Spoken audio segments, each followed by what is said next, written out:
Terima kasih masih bersama kami di iNews Today. Pemirsa, massa dari berbagai aliansi berunjuk rasa di depan gedung Komisi Pemberantasan Korupsi Jakarta pada Jakarta Selatan. Ini bersamaan dengan pemeriksaan ex-Menteri Hukum dan HAM Yasona Lauli. Ya, massa menuntut KPK segera menangkap buron kasus suap yaitu Harun Masiku.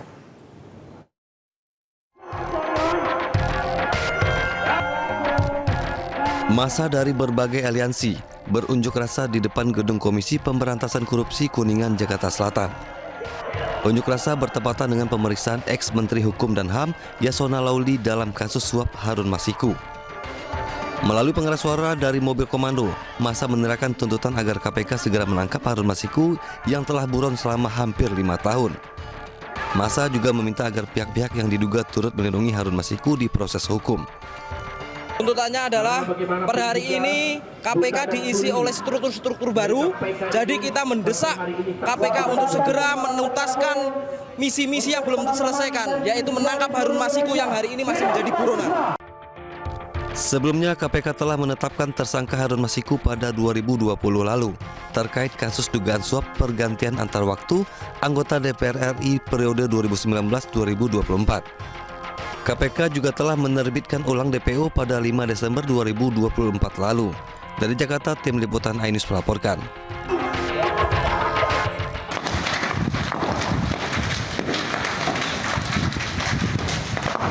Kobaran api disertai asap tebal membumbung tinggi saat kebakaran melanda sebuah rumah yang dijadikan tempat usaha laundry di Jalan Bambu Apus 1 Cipayung, Jakarta Timur. Saat petugas sedang memadamkan api, sempat terjadi ledakan yang berasal dari kabel listrik. Sementara kebakaran diduga berasal dari ledakan tabung gas saat usaha laundry tengah beroperasi. Percikan api kemudian menyambar ke material yang mudah terbakar hingga membakar seluruh bangunan rumah dan tempat usaha laundry.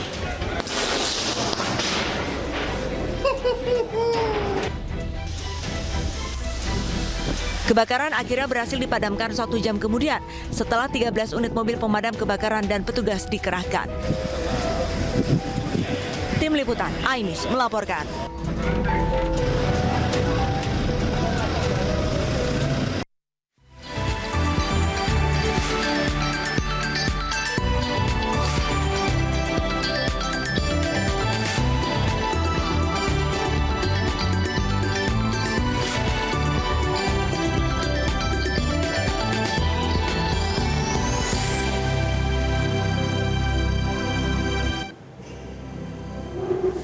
Halo Sobat Nisa, selamat datang di iNews Today. Arlista, Selamat pagi. how's your morning?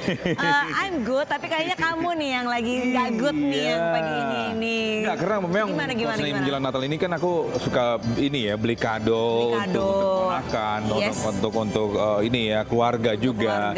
Cuma pernah ngalamin kayak gini sih nggak sih pemirsa, ketika memang tidak memesan sesuatu, namun barang ini datang dengan tidak sengaja Dan gitu ya. konsepnya COD.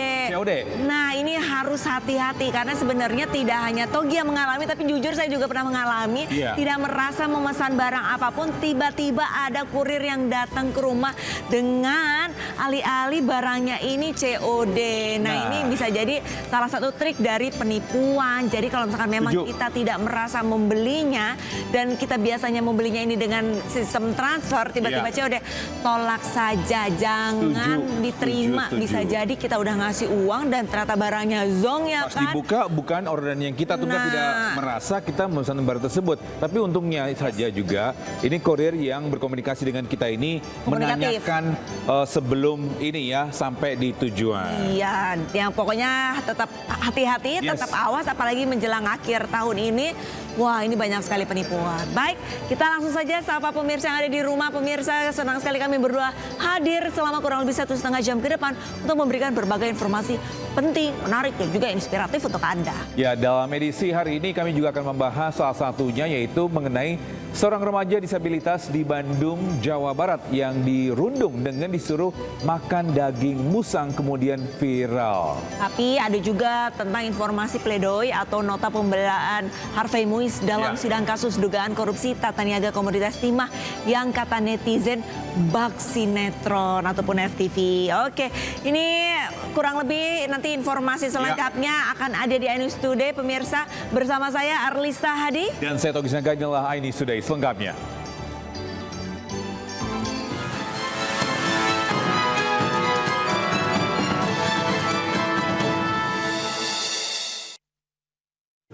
Kita ke informasi pertama pemirsa, demi mempertahankan sepeda motornya dari aksi pencurian, seorang warga terseret sepeda motor hingga 100 meter. Ya, peristiwa ini pun terekam kamera pengawas dan viral di media sosial.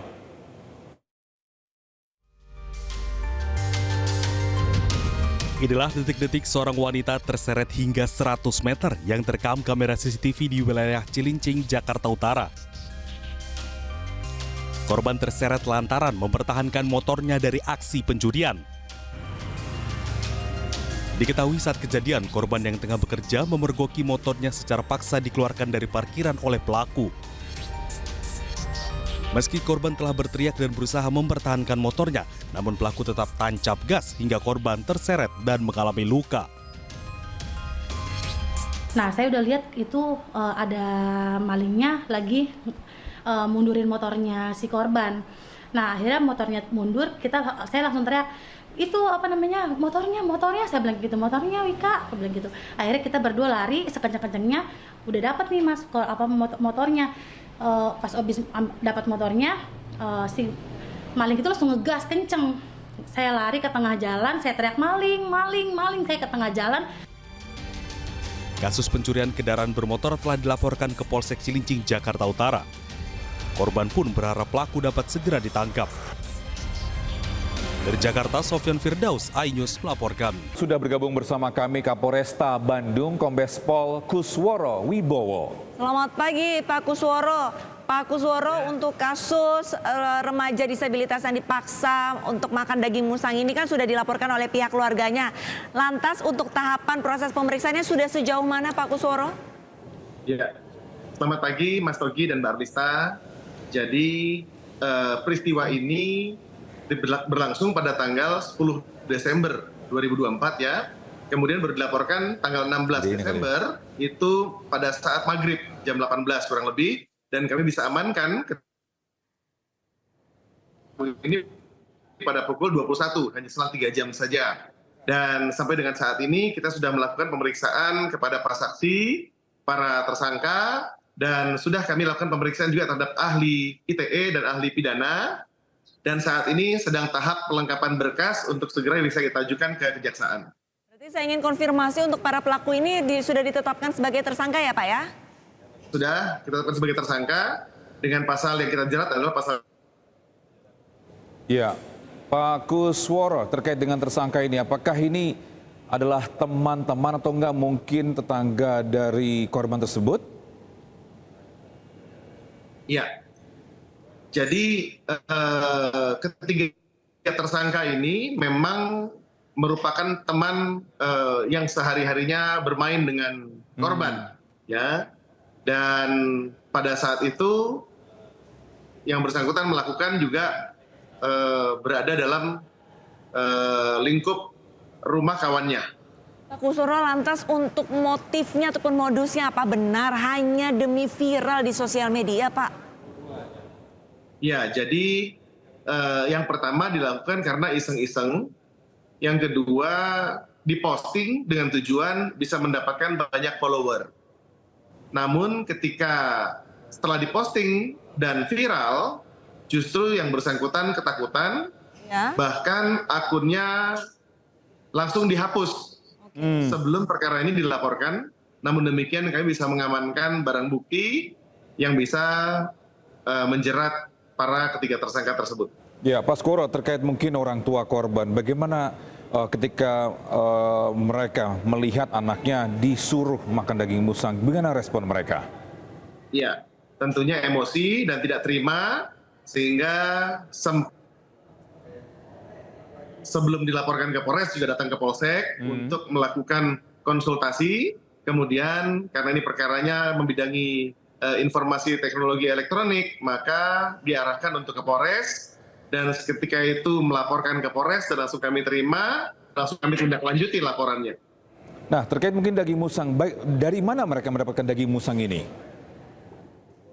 Ya, daging musang ini mereka dapatkan dari hasil berburu yang ketiga orang tersebut, kemudian dimasak. Walaupun pada saat dimasak itu belum ada niatan untuk meminta korban untuk memakan dan untuk diviralkan. Pak Kusworo, ini mungkin yang menjadi pertanyaan warga. Kasus ini baru viral setelah diposting sama sosial media. Apakah sebelum adanya kasus ini viral, ketiga pelaku ini ternyata ataupun pada saat pemeriksaan ini sudah sering melakukan kepada korban, Pak? Ya, jadi hasil pemeriksaan kami kepada ketiga tersangka, hasil jawabannya adalah ketiga ini tidak pernah sebelumnya melakukan perbuatan yang serupa. Jadi itu baru perbuatan yang pertama kali yang mereka lakukan dan diposting tujuannya adalah untuk memviralkan. Lantas untuk pasal yang dikenakan kepada para pelaku apa, Pak, dan sanksi hukumannya? Pasal yang kami terapkan yaitu Undang-Undang ITE, ya, Undang-Undang Nomor 1 Tahun 2024, perubahan dari Nomor 11 Tahun 2008, di pasal 45A Jungto pasal 28, di mana di situ setiap orang yang dengan sengaja, dengan tanpa hak mendistribusikan, mentransmisikan informasi elektronik yang bisa menimbulkan hasutan, benci, kemudian emosi terhadap suatu ras, agama, kepercayaan, disabilitas mental dan disabilitas fisik dengan ancaman hukuman pidana penjara maksimal 6 tahun dan atau denda maksimal 1 miliar rupiah. Baik, terima kasih Pak Kusworo Wibowo atas informasinya selaku Kapolresta Bandung. Selamat bertugas kembali dan salam sehat, Pak. Pemirsa, viral seorang pria pencari rongsokan ditangkap warga saat memperkosa anak disabilitas di Palembang, Sumatera Selatan. Pelaku ditangkap bersembunyi di dalam kamar korban.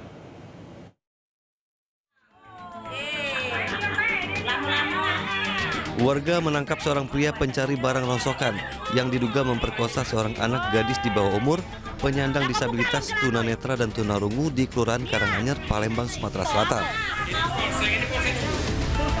Usai ditangkap, tangan pelaku diikat, dikelilingi warga sambil diinterogasi dan disaksikan seorang petugas Babin Kamtibmas. Akhirnya pelaku mengaku dirinya telah memperkosa korban. Menurut Ketua RT setempat, pelaku tertangkap warga saat sedang bersembunyi di dalam kamar korban. Berarti dia tuh ketahuannya oleh tetangganya. Oh, tetangganya. Tetangganya itu kan lebih sedepanan rumah ini. Kan lagi nganukan bambu apa-apa kan. Tatuk terkelebat, nengok ada wong masuk. Iya, masuk rumah korban. Curiga dia nih kan. Kini korban telah divisum, sementara pelaku diserahkan ke pihak kepolisian. Dari Palembang, Sumatera Selatan, Guntur Ainus melaporkan. Kita ke informasi selanjutnya, bisa Kejati NTB dan penyidik Polda NTB periksa ruangan khusus yang akan digunakan untuk penahanan Agus difabel atau IWAS di Lapas Lombok Barat. Sebelumnya pihak lapas ini sudah menyiapkan sarana khusus yang dibutuhkan oleh Agus difabel.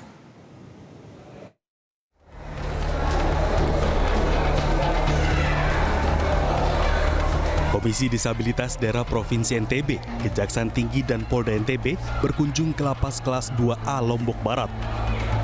Kunjungan itu untuk memastikan kesiapan fasilitas dan ruang tahanan khusus untuk Agus difabel alias IWAS. Pihak lapas telah siap untuk mendukung sarana khusus yang dibutuhkan oleh Agus difabel. Pihak lapas sudah siap, sudah ada minimal sarana prasarana yang aksesibel untuk yang bersangkutan, termasuk ada ketersediaan nanti yang namanya tamping. Lapas Lombok Barat juga telah menyiapkan ruangan khusus untuk Agus yang berbeda dengan ruangan tahanan lain. Nantinya pihak lapas juga akan memodifikasi ruangan sesuai kebutuhan Agus difabel, termasuk menyediakan kloset duduk. Nanti sambil berjalan nanti karena fasilitas yang ada kloset duduk, nanti kalau memang yang bersangkutan tidak bisa menggunakan kloset itu, nanti kita juga akan memfasilitasi kebutuhan dia apabila dia membutuhkan misalnya modifikasi. Polda NTB dan Kejati NTB dalam waktu dekat akan melimpahkan kasus ke pengadilan. Dari Lombok Barat, NTB, Muzakir, iNews melaporkan. Terima kasih masih bersama kami di iNews Today. Pemirsa, massa dari berbagai aliansi berunjuk rasa di depan gedung Komisi Pemberantasan Korupsi Jakarta pada Jakarta Selatan. Ini bersamaan dengan pemeriksaan ex-Menteri Hukum dan HAM Yasona Lauli. Ya, massa menuntut KPK segera menangkap buron kasus suap yaitu Harun Masiku.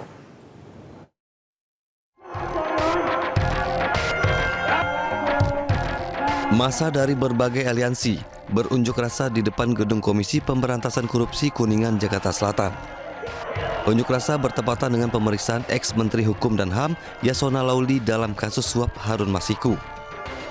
Melalui pengeras suara dari mobil komando, massa meneriakkan tuntutan agar KPK segera menangkap Harun Masiku yang telah buron selama hampir 5 tahun.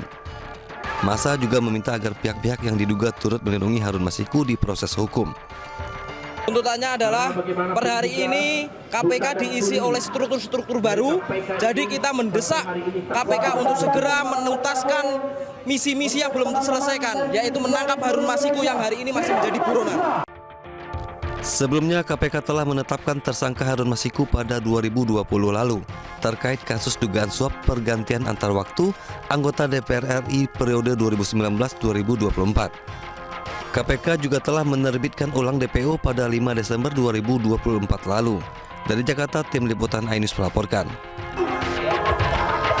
Mantan Menteri Hukum dan HAM Yasona Lauli memenuhi panggilan Komisi Pemberantasan Korupsi. Ia diperiksa terkait kasus suap dengan tersangka mantan calon anggota legislatif DPR RI Harun Masiku yang hingga kini masih buron.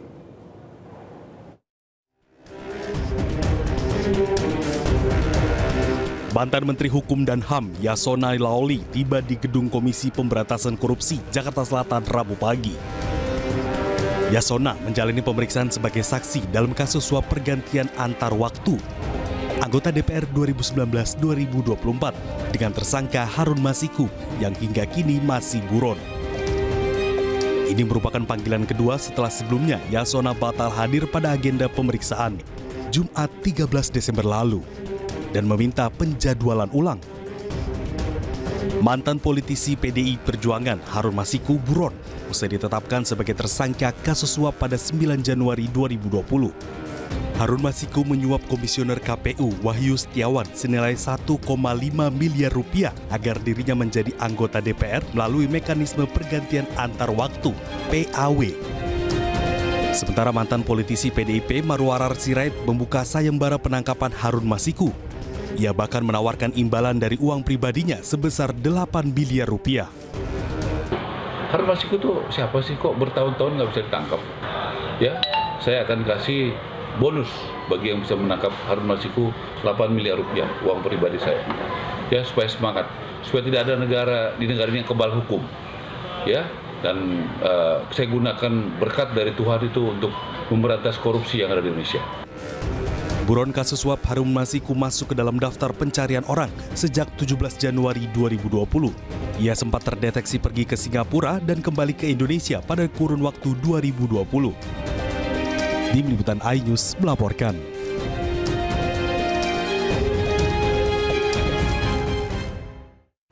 Sementara itu pemirsa, usai diperiksa, Yasona Lauli menjelaskan ia dicecar penyidik terkait permintaan fatwa yang diajukannya sebagai Ketua DPP PDIP ke Mahkamah Agung. Ia juga diperiksa sebagai mantan Menkumham terkait riwayat perlintasan Harun Masiku.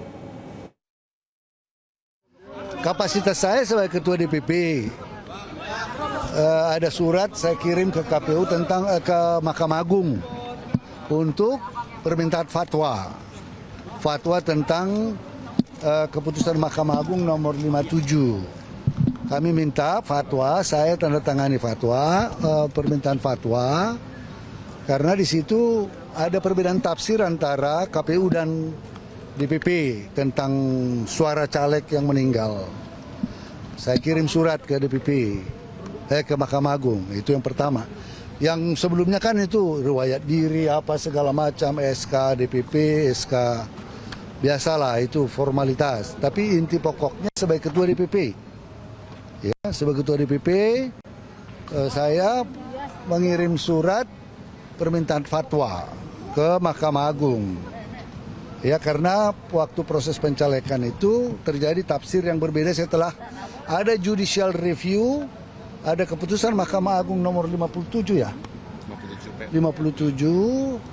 Kemudian DPP mengirim surat tentang penetapan caleg, ya. Kemudian KPU tidak menanggapi berbeda.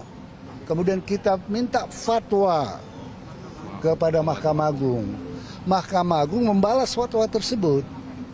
ya sesuai dengan pertimbangan hukum supaya ada pertimbangan hukum tentang diskresi partai dalam menetapkan calon terpilih. Itu. Yang kedua adalah kapasitas saya sebagai menteri. Saya menyerahkan tentang perlintasan Harun Masiku. Itu saja. Paling kan itu nggak ada yang profesional, penyidik sangat profesional, ya menanyakan sesuai dengan posisi saya sebagai ketua DPP, ya. Kemudian posisi saya sebagai Menteri Hukum dan HAM mengenai perlintasan Harun Masiku. Itu saja. Kita beralih ke kasus lain, misal suami aktris Sandra Dewi, Harvey Moise, menjalani sidang pledoi atau nota pembelaan.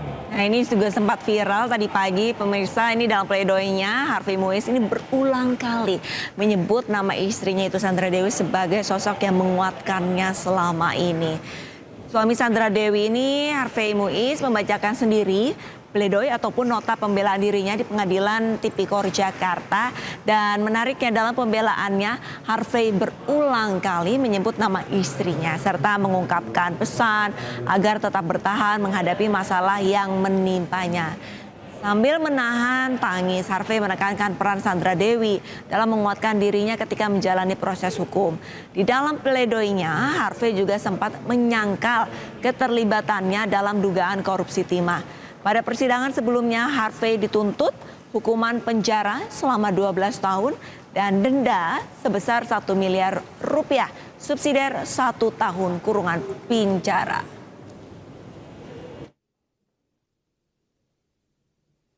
Izin menyampaikan pesan ke istri yang mulia. Istriku, kita sudah pernah melewati masa susah ketika Papa sakit. Kamu selalu di sampingku. Lalu ketika senang, kita menikah, dapat anak-anak lucu yang sempurna, kamu juga ada di sampingku. Sekarang kita susah lagi. Kamu tidak pernah bersungut-sungut, tidak pernah mengeluh, tidak pernah menyalahkan keadaan, bahkan menjadi pilar penyangga keluarga kita. Tanpa kamu aku runtuh. Terima kasih Sandra Dewi, kamu.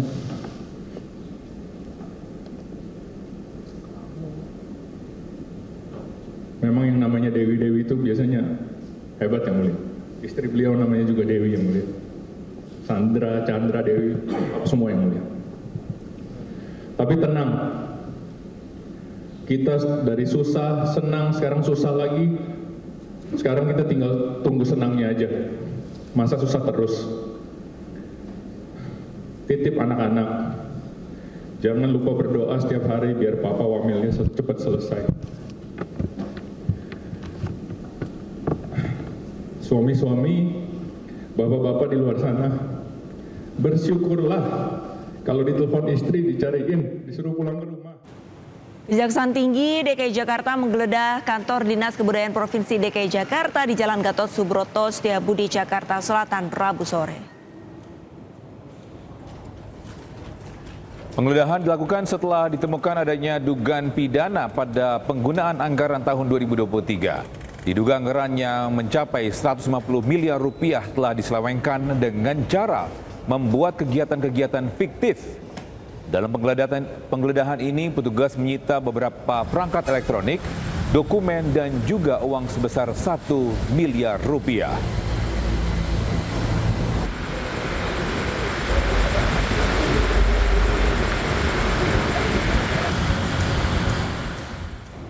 Dan bisa untuk informasi terkini kita bergabung dengan rekan Syahreza Zanski di kantor Kejaksaan Tinggi DKI Jakarta. Ya, selamat pagi Syahreza. Apa saja yang didalami Kejati dalam penggeledahan di kantor Dinas Kebudayaan DKI Jakarta?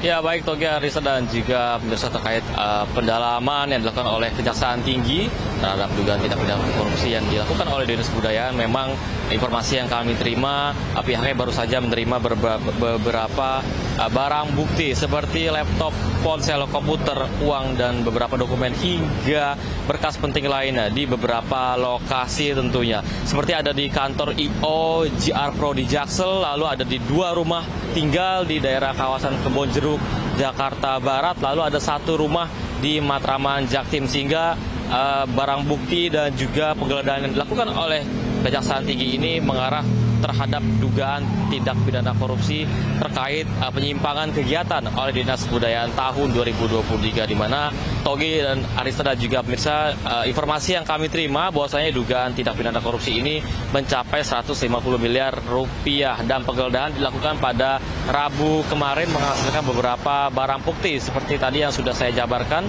soal laptop, bahkan ponsel dan beberapa barang-barang lain sebagainya. Togi, Arista dan juga pemirsa, kami masih menunggu apa maksud daripada penyimpangan kegiatan, mengingat informasi yang kami terima soal kasus tersebut bahwasanya modus daripada korupsi yang dilakukan oleh Dinas Kebudayaan ini membuat stempel dan nota palsu dari rekanan atau pihak tiga dari penyelenggara setiap kegiatan oleh Dinas Kebudayaan, sehingga inilah yang menjadi dasar daripada kasus ini masuk ataupun ke tahap selanjutnya, yakni ke tahap penyidikan sejak 17 Desember kemarin. Togi, Arista dan juga pemirsa, apa kata Kejati dalam kasus ini? Bisa kami jabarkan bahwasanya kasus ini sudah didalami sejak November 2024 dan hingga ini terjadi penggeledahan dan penyitaan pada Rabu kemarin. Dan pihak Kejati juga mengatakan bahwasanya ini dugaan tipikor ini sudah dilakukan mengikuti sejumlah anggaran kegiatan tahun 2023 oleh Dinas Kebudayaan dan juga sudah di beberapa kali maksudnya sudah dilakukan pemeriksaan terhadap beberapa staf dan juga Dinas Kebudayaan seperti kepala bidang, bendahara, beberapa rekanan dan juga kelompok tari dan pihak sanggar untuk mendalami dugaan penyimpangan kegiatan oleh Dinas Kebudayaan. Namun bisa dipastikan Togi dan juga Arista bahwasanya dari pihak Pemprov Jakarta sendiri ini mendukung adanya aksi daripada Kejati untuk mengusut kasus tuntas daripada dugaan tipikor oleh Dinas Kebudayaan itu sendiri. Dan untuk diketahui juga Togi dan juga pemirsa bahwasanya Kejaksaan Tinggi ini informasinya telah menyita uang tunai senilai 1 miliar setelah melakukan penggeledahan di kantor Dinas Kebudayaan dan 4 lokasi lainnya pada Rabu kemarin 18 Desember 2024. Dan untuk diketahui juga Togi dan juga Arista, sejatinya kami masih menunggu apa maksud daripada kegiatan yang disebut oleh pihak Kejati, karena ini diduga merugikan ataupun mencapai korupsinya dinilai mencapai 150 miliar rupiah. Sementara itu Togi, Arista, kembali ke Anda. Baik, terima kasih Syahrir Zanki atas informasinya, melaporkan langsung dari Kejaksaan Tinggi Jakarta. Selamat bertugas kembali. Baik, kita ke informasi selanjutnya. Pemirsa, KPK menggeledah kantor Bank Indonesia terkait kasus dugaan korupsi dana Corporate Social Responsibility atau CSR Bank Indonesia. Ya, dalam kasus ini KPK telah menetapkan 2 orang sebagai tersangka. Tim penyidik KPK menggeledah sejumlah ruangan di kantor BI pada Senin malam hingga Selasa dini hari 16 hingga 17 Desember. Penggeledahan dilakukan atas kasus dugaan korupsi dana Corporate Social Responsibility atau CSR Bank Indonesia. Penggeledahan berlangsung selama 8 jam. Salah satu ruangan yang diperiksa adalah ruang kerja Gubernur Bank Indonesia, Peri Warjio. Dari kantor Bank Indonesia, KPK mengamankan sejumlah dokumen.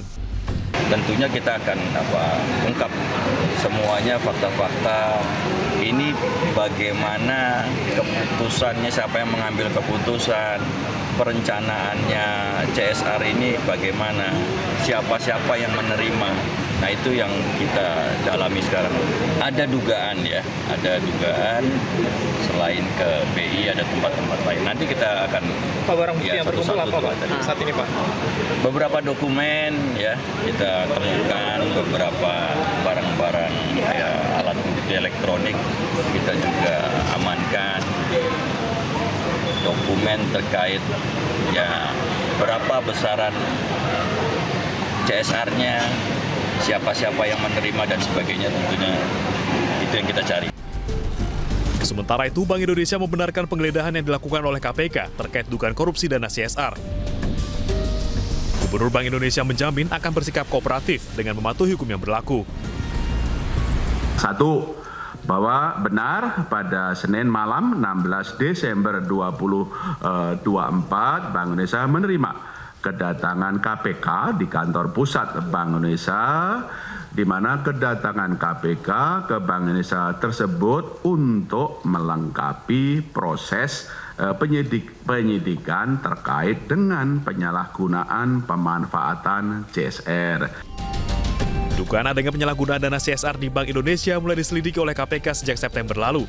KPK menduga dana CSR digunakan untuk kepentingan pribadi. Tim Liputan iNews melaporkan. Pemirsa, Satreskrim Polres Goa, Sulawesi Selatan kembali menangkap 2 pelaku yang diduga sindikat produsen dan pengedar uang palsu yang dicetak di kampus UIN Alauddin Makassar. Hingga kini, polisi sudah menahan 17 orang pelaku dan 15 diantaranya sudah ditetapkan sebagai tersangka.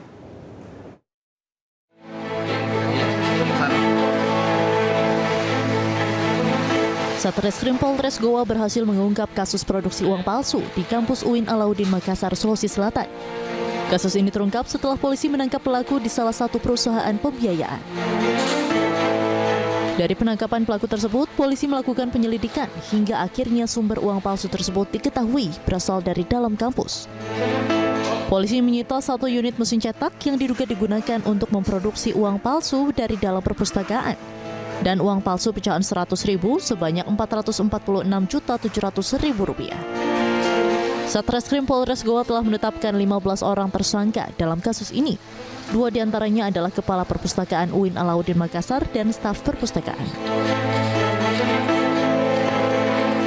Bahwa benar saat ini sudah ditingkatkan ke pendidikan.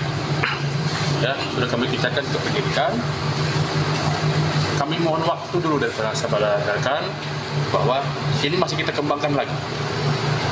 Perkara ini masih kita kembangkan lagi. Saat ini kami sudah mengamankan 15 tersangka. 9 sudah kita lakukan penahanan. 5 dalam perjalanan dari Mamuju, 1 dalam perjalanan dari Wajo. Sementara dari penyelidikan lanjutan, Satreskrim Polres Goa, Sulawesi Selatan kembali menangkap 2 pelaku yang diduga sindikat produksi dan pengedar uang palsu tersebut. Awalnya polisi menggiring 8 diduga pelaku dan ternyata 2 diantaranya merupakan pelaku baru yang memiliki peran untuk mengedarkan uang palsu. Dari hasil interogasi awal, salah satu pelaku mengaku mengedarkan uang palsu sebanyak Rp20 juta yang diperoleh dari salah satu tersangka. Hingga kini polisi telah menahan 17 orang pelaku, 15 diantaranya telah ditetapkan sebagai tersangka.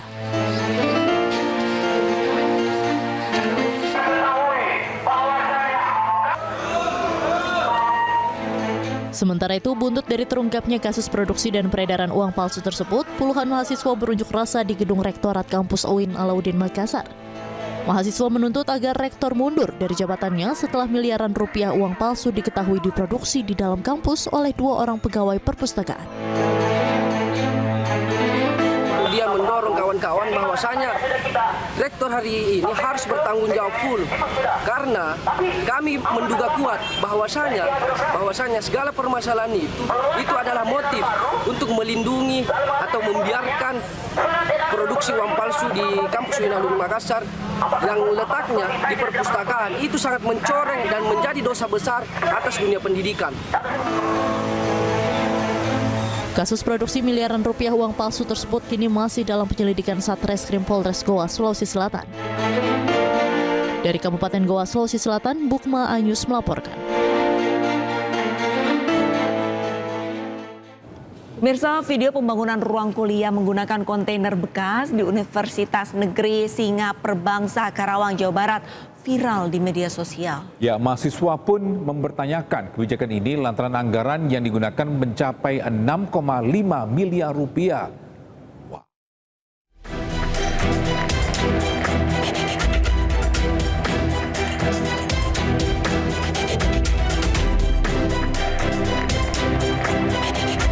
Inilah peti kemas yang disiapkan untuk menjadi ruang kelas di Universitas Negeri Singa Perbangsa. Total ada 40 unit kontainer bekas yang sedang dibangun untuk menjadi ruang kelas. Pembangunan ruang kelas menggunakan peti kemas ini mendapatkan protes dari mahasiswa dan masyarakat. Kualitas kontainer bekas ini menjadi sorotan lantaran anggaran yang disiapkan mencapai 6, miliar rupiah. Pihak universitas beralasan penggunaan kontainer sebagai solusi terbatasnya ruang perkuliahan. Pihak kampus juga mengklaim bahwa ruang perkuliahan menggunakan kontainer lebih praktis serta dianggap berbeda dengan kampus lainnya. Nah ini kan karena keterbatasan, tapi kan harus cepat itu ya Pak Warek, Pak PPK. Jadi akhirnya membangun kelas kontainer itu untuk memfasilitasi kekurangan yang cepat itu. Saat ini ada 18.000 mahasiswa yang kuliah di universitas yang berada di Karawang, Jawa Barat, namun hanya ada 84 ruang kuliah. Masing-masing kontainer dibanderol harga Rp159 juta. Dari Karawang, Jawa Barat, Rudi Setiawan, iNews melaporkan. Ya ini satu kontainer dihargakan sekitar 159 juta. Padahal saya mendapatkan informasi kalau misalkan untuk satu kontainernya sendiri itu kurang lebih harganya 25 juta. Itu yang bekas.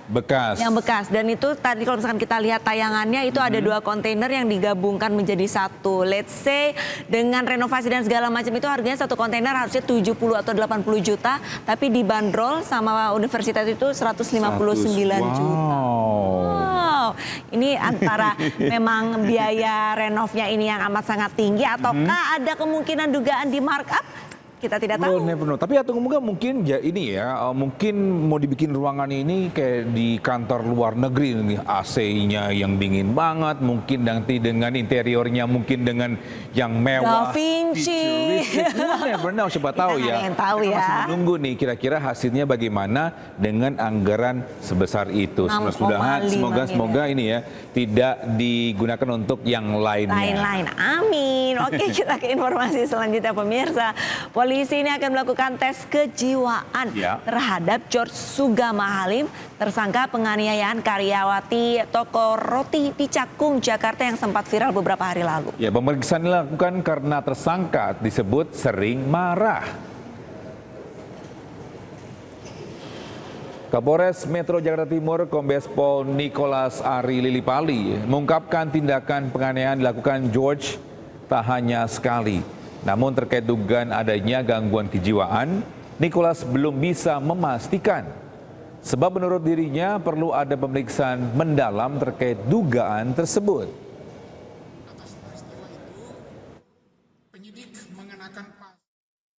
Katanya seperti yang disampaikan oleh Bapak yang terhormat Ketua, tapi kami tidak bisa mengejas ataupun kami tidak bisa menentukan. Itu gitu kan? Kami akan melakukan pemeriksaan. Jadi kayak bukan manusia gitu loh. Kami akan melakukan pemeriksaan psikologis yang bersangkutan. Iya, tapi jangan jadi alasan pemaaf nanti, Pak. Siap. Pemirsa, seorang siswi kelas 6 SD menjadi korban pelecehan seksual oleh ayah tirinya. Pelaku tega melampiaskan nafsu bejatnya itu berulang kali saat mengantarkan korban pergi ke sekolah.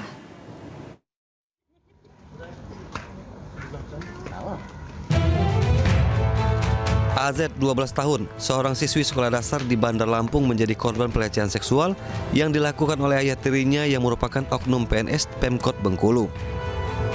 Didampingi kuasa hukum, korban bersama ibunya melaporkan kasus tersebut ke Polda Lampung. Menurut pengakuan korban, pelaku tega melampiaskan nafsu bejatnya berulang kali saat mengantarkan korban ke sekolah. Aksi bejat pelaku dilakukan sejak Oktober 2024 silam. Akibatnya korban mengalami trauma. Pelaku adalah Bapak Samung atau ayah tiri daripada pelapor, juga melakukan pencabulan terhadap anak itu sebanyak 7 kali. Yang kesemuanya itu dilakukan pada saat mengantar ke sekolah. Saya pelaku segera ditangkap, itu aja sih. Selama ini nggak ada kecurigaan nggak Mbak waktu tinggal Selama ini nggak ada kecurigaan sama sekali. Perilakunya baik-baik aja, normal-normal aja kalau di rumah gitu kan. Anaknya gimana Mbak kondisinya? Sekarang kondisinya mulai membaik setelah ada penanganan dari psikolog kan, psikologi. Hingga kini polisi masih mendalami kasus ini dan masih memburu pelaku yang diduga telah melarikan diri. Dari Bandar Lampung, Andreas Apandi, iNews melaporkan. Seorang kepala sekolah di Sumeneb, Jawa Timur yang tega memperkosa siswinya divonis hukuman 17 tahun penjara. Mirisnya pemerkosaan ini direstui oleh ibu korban yang memiliki hubungan perselingkuhan dengan terdakwa. Demi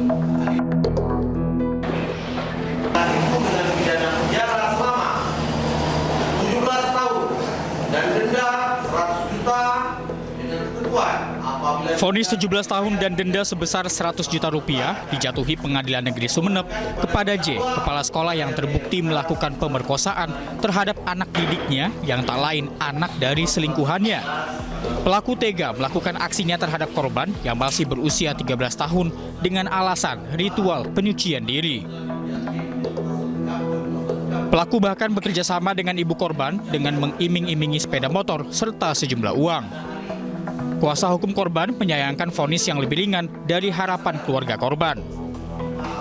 Kejaksaan tinggi mintanya kita 20, tapi ternyata putusannya 17. Tetap kita akan komunikasi ke pengadilan tinggi, gimana caranya nanti putusannya lebih dari 17 tahun. Itu saja dari kita. Sebelumnya kepala sekolah bersama selingkuhannya yang juga merupakan tenaga pendidik sekaligus ibu kandung korban ditangkap polisi Agustus lalu. Aksi bejat keduanya terungkap setelah ayah korban mendapatkan laporan bahwa anaknya mengalami trauma psikis yang diduga kuat menjadi korban pemerkosaan. Tercatat pelaku telah melakukan pemerkosaan sebanyak 5 kali di tempat yang berbeda. Dari Sumeneb, Jawa Timur, Faris Purnama, iNews melaporkan.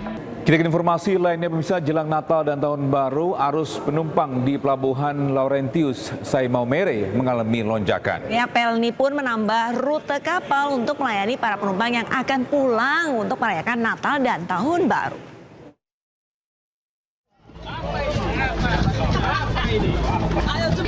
Arus mudik Nataru di Pelabuhan Laurentius Sai Maumere, Kabupaten Sika, Nusa Tenggara Timur mengalami lonjakan. Ribuan penumpang dari Pulau Kalimantan dan Sulawesi turun ke Pulau Flores sejak tanggal 11 Desember 2024. Pelni pun membuat rute tambahan bagi armada guna melayani para penumpang Nataru.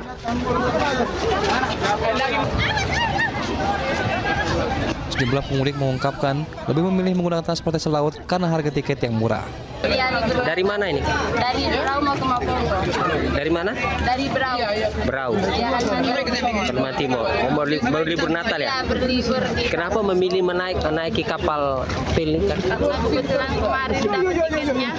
Hah? Murah ya? Iya. Harus lihat selama bulan Desember ini saja. Sebelum ini jumlah penumpang yang masuk itu sekitar 2.000-an dari 4 kapal dan yang berangkat 1.900 dari 4 kapal penumpang, 4 kol. Nah, sementara untuk hari ini KM Lambelu yang datang dari Bau-Bau ini jumlah penumpang yang turun 1.083 dan yang berangkat itu sekitar 150 tujuan Kupang. Mulai ada yang turun, yang datang itu yang melonjak. Arus mudik Natal dan Tahun Baru di Pelabuhan Laurentius Sai Maumere mencapai puncaknya pada tanggal 20 Desember 2024. Dari Sika, Nusa Tenggara Timur, Joni Nura, iNews melaporkan. Pemirsa, lantas bagaimana pantauan di Pelabuhan Merak Cilegon, Banten dan Stasiun Pasar Senen Jakarta siang hari ini? Sudah ada rekan Iskandar Nasution dan Henry Aprila. Tapi kami ke Iskandar terlebih dahulu di Pelabuhan Merak. Selamat pagi menjelang siang, Iskandar. Bagaimana untuk situasi di pelabuhan di sana? Apakah ini masyarakat sudah mulai ramai untuk menyeberang? Ya, selamat siang, Bung dan Arlista. Ya, pemirsa dapat saya kabarkan hingga siang hari ini kepadatan kendaraan menuju beberapa dermaga di Pelabuhan Merak sendiri hingga saat ini masih terpantau padat. Nah, hal ini terjadi hingga tadi malam hingga pagi ini ratusan kendaraan masih menumpuk di luar dermaga dan dapat saya informasikan tempat di belakang saya saat ini berada di dermaga 6. Tampak saat ini tengah diberlakukannya bongkar muat untuk segera melakukan pelayaran. Demikian, Mas Bang. Baik, terima kasih Iskandar atas informasinya. Selanjutnya kita ke Henry Aprila. Ini ada di Stasiun Pasar Senen. Selamat siang Henry, bagaimana pantauan calon penumpang di Stasiun Pasar Senen siang hari ini? Silakan. Ya baik, selamat siang Togi, Alista dan juga pemirsa. Betul sekali untuk pantauan kami saat ini tentunya sudah memasuki H-5 atau H-6 maksud kami menuju libur Nataru atau Natal 2024 dan juga Tahun Baru 2025. Sejak pantauan kami dari tadi pagi, ini sejumlah penumpang yang hendak melakukan keberangkatan lebih awal atau sudah memiliki tiket dan sudah membeli tiket dari jauh-jauh hari ini sudah mulai berdatangan. Semakin siang semakin ramai. Tentunya untuk para penumpang sendiri ini juga memilih berangkat lebih awal dikarenakan ini menghindari kepadatan yang nantinya pada terjadi di puncak daripada kepadatan arus mudik Natal 2024 dan juga Tahun Baru 2025. Di mana memang informasi yang kami dapatkan dari Humas PT KAI Indonesia Daob AP1 Jakarta yang menyampaikan bahwa puncak arus daripada libur Nataru nanti ini diperkirakan pada tanggal 21 Desember 2024. Tentunya juga ada pun yang masih menjadi lokasi favorit ini Togi, Alisa dan juga pemirsa. Salah satunya ya di Solo, Malang, Yogyakarta, dan juga Surabaya yang masih menjadi lokasi favorit para penumpang. Tentunya juga ini ada pun himbauan dari Humas PT KAI Indonesia Daob AP1 Jakarta yang juga menyampaikan bahwa untuk para penumpang yang sudah membeli tiket dari jauh-jauh hari untuk tetap melakukan cross-check jadwal keberangkatan tiket. Kemudian juga untuk para penumpang yang belum membeli tiket ini dapat membeli tiket di loket yang tersedia. Tentunya PT KAI Indonesia Daob AP1 Jakarta juga sudah mulai menyediakan 17 kereta tambahan. Ini 12 kereta tambahan untuk kereta stasiun Senen begitu, dan juga untuk 5 kereta lagi ini untuk di stasiun Gambir. Tentunya kita lihat bersama-sama pantauan yang nantinya akan terjadi. Apakah terjadi kepadatan kembali pada H-5 menuju libur Natal 2024 dan Tahun Baru 2025. Kembali ke Anda, Togi dan juga Lista. Baik, terima kasih banyak atas laporannya Hendri Aprila langsung dari Stasiun Pasar Senen, Jakarta, dan sebelumnya Darkan Iskandar dari Pelabuhan Merak, Banten. Selamat kembali bertugas. Oke, ini berarti jadi jelang Natal dan Tahun Baru ini sudah mulai terlihat di kepadatannya, baik dari pelabuhan, stasiun kereta, dan juga mungkin dari bandara. Tapi sayang sekali ya tidak ada laporan dari bandara. Ini bisa dikatakan untuk jumlah antusias warga yang ingin merayakan liburan Tahun Baru dan Natal ini sudah mulai terlihat nih. Nah, kalau tadi kan di laut menggunakan ini kapal, habis itu ada kereta api juga. Kita ada informasi pemirsa ini di Bandara Soekarno-Hatta Tangerang, Banten. Ini ada informasi terkait dengan ini ya, membuka posko terpadu jelang Natal dan Tahun Baru ya. Iya, dan untuk jumlah penumpang nih pemirsa diperkirakan meningkat 6% dibandingkan hari biasanya. Iya.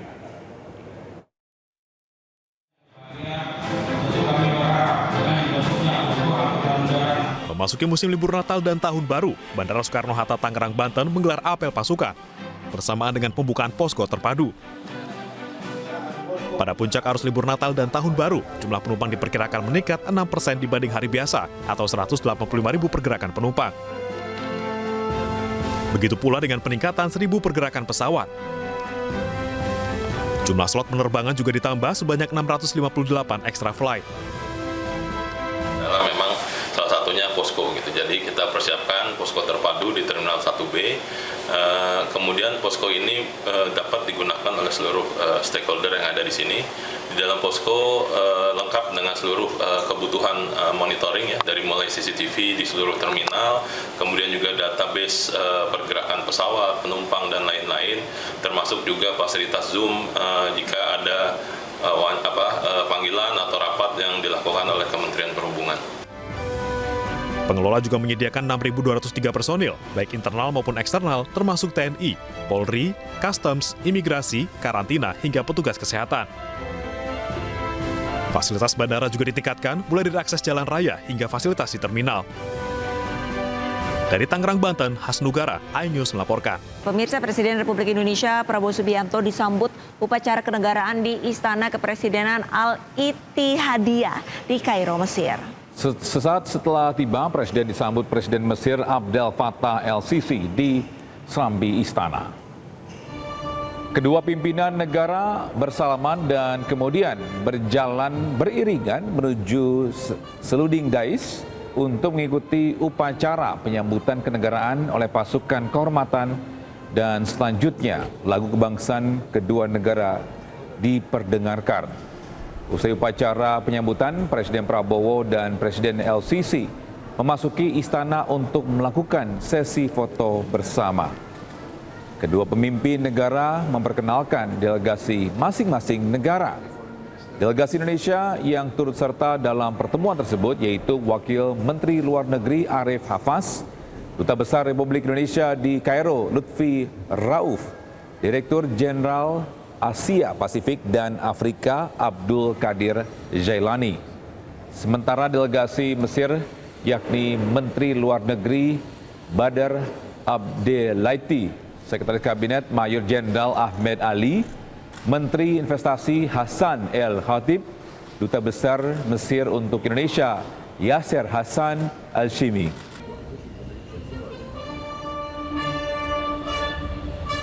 Di bidang bilateral kami memiliki hubungan yang baik, tapi kita ingin tingkatkan hubungan ini di bidang ekonomi, khususnya perdagangan, di bidang industri, teknologi, pendidikan, pariwisata, dan pertahanan. Kami sudah sepakat, kami akan tindak lanjut.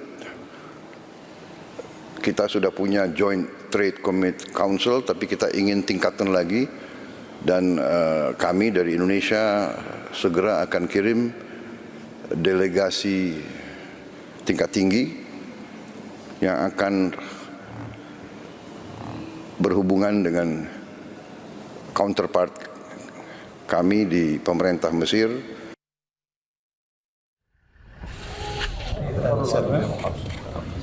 Di Kairo, Mesir, Presiden Republik Indonesia Prabowo Subianto juga bertemu dengan Grand Sheikh Al-Azhar Imam Akbar Ahmed Al-Tayeb di Masyaket Al-Azhar. Pertemuan ini menandai langkah penting dalam mempererat hubungan keagamaan dan memperkuat kerjasama pendidikan antara Indonesia dan Mesir. Selain Grand Sheikh Al-Tayeb, sejumlah ulama terkemuka Mesir juga ikut menyambut. Kemudian setelah sesi penyambutan, Presiden Prabowo dan Grand Sheikh Al-Tayeb melanjutkan pertemuan dan diskusi di ruang kerja Grand Sheikh. Pertemuan ini diharapkan mempertegas hubungan historis antara Indonesia dan Al-Azhar yang telah menjadi rumah pendidikan bagi ribuan mahasiswa Indonesia selama beberapa dekade terakhir.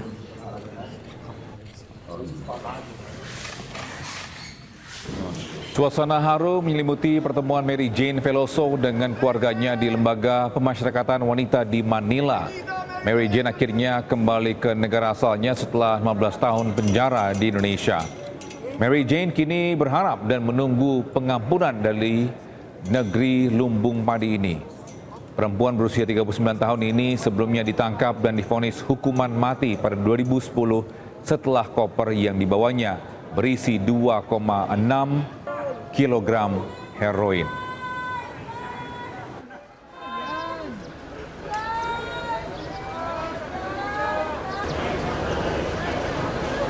Pemirsa, Presiden Republik Indonesia Prabowo Subianto disambut upacara kenegaraan di Istana Kepresidenan Al-Ittihadiyah di Kairo, Mesir. Sesaat setelah tiba, Presiden disambut Presiden Mesir Abdel Fattah El-Sisi di Serambi Istana. Kedua pimpinan negara bersalaman dan kemudian berjalan beriringan menuju Seluding Dais untuk mengikuti upacara penyambutan kenegaraan oleh pasukan kehormatan dan selanjutnya lagu kebangsaan kedua negara diperdengarkan. Usai upacara penyambutan, Presiden Prabowo dan Presiden El-Sisi memasuki istana untuk melakukan sesi foto bersama. Kedua pemimpin negara memperkenalkan delegasi masing-masing negara. Delegasi Indonesia yang turut serta dalam pertemuan tersebut yaitu Wakil Menteri Luar Negeri Arif Hafaz, Duta Besar Republik Indonesia di Kairo Lutfi Rauf, Direktur Jenderal Asia Pasifik dan Afrika Abdul Qadir Jailani. Sementara delegasi Mesir yakni Menteri Luar Negeri Badr Abdelaiti, Sekretaris Kabinet Mayor Jenderal Ahmed Ali, Menteri Investasi Hasan El Khatib, Duta Besar Mesir untuk Indonesia Yasser Hasan Al-Shimi.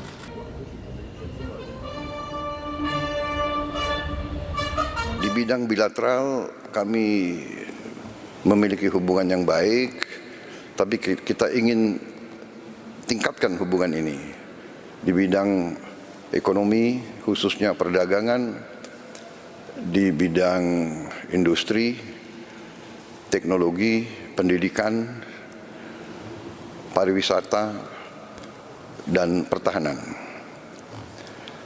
Kami sudah sepakat, kami akan tindak lanjut. Kita sudah punya Joint Trade Council, tapi kita ingin tingkatkan lagi.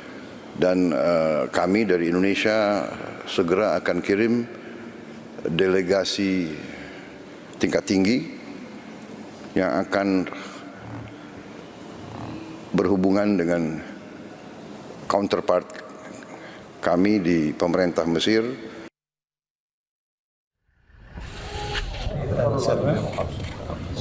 Di Kairo, Mesir, Presiden Republik Indonesia Prabowo Subianto juga bertemu dengan Grand Sheikh Al-Azhar Imam Akbar Ahmed Al-Tayeb di Masyaket Al-Azhar. Pertemuan ini menandai langkah penting dalam mempererat hubungan keagamaan dan memperkuat kerjasama pendidikan antara Indonesia dan Mesir. Selain Grand Sheikh Al-Tayeb, sejumlah ulama terkemuka Mesir juga ikut menyambut. Kemudian setelah sesi penyambutan, Presiden Prabowo dan Grand Sheikh Al-Tayeb melanjutkan pertemuan dan diskusi di ruang kerja Grand Sheikh. Pertemuan ini diharapkan mempertegas hubungan historis antara Indonesia dan Al-Azhar yang telah menjadi rumah pendidikan bagi ribuan mahasiswa Indonesia selama beberapa dekade terakhir.